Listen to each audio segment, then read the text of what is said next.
বছর কাটলো, কেউ কথা রাখেনি। ছেলেবেলায় এক বোষ্টমী তার আগমনী গান হঠাৎ থামিয়ে বলেছিল, শুক্লা দ্বাদশীর দিন অন্তরাটুকু শুনিয়ে যাবে। তারপর কত চন্দ্রভুক আমাবস্যা চলে গেল, কিন্তু সেই বোষ্টমী আর এলো না। 25 বছর প্রতীক্ষায় আছি।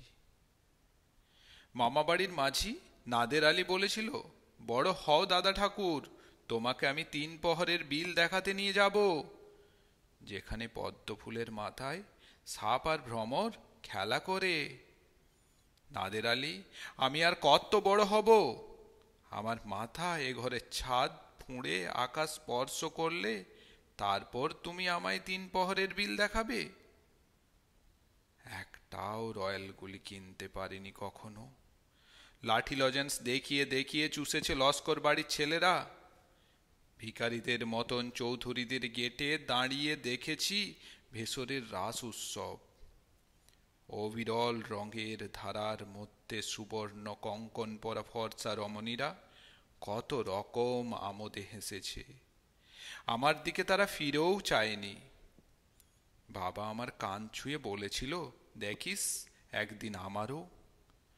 বাবা এখন অন্ধ। আমাদের দেখা হয়নি কিছুই।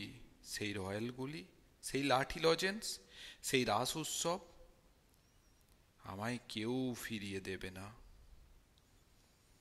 বুকের মধ্যে সুগন্ধি রুমাল রেখে বরুণা বলেছিল, যেদিন আমায় সত্যিকারের ভালোবাসবে সেদিন আমার বুকেও এরকম আতরের গন্ধ হবে। ভালোবাসার জন্য আমি হাতের মুঠোয় প্রাণ নিয়েছি, দুরন্ত সানের চোখে বেঁধেছি লাল কাপড়। বিশ্ব সংসার তন্ন তন্ন করে খুঁজে এনেছি 108টা নীলপদ্ম। তবু কথা রাখেনি বরুণা।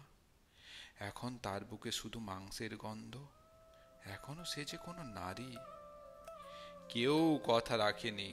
33 বছর কাটলো, কেউ কথা রাখে না।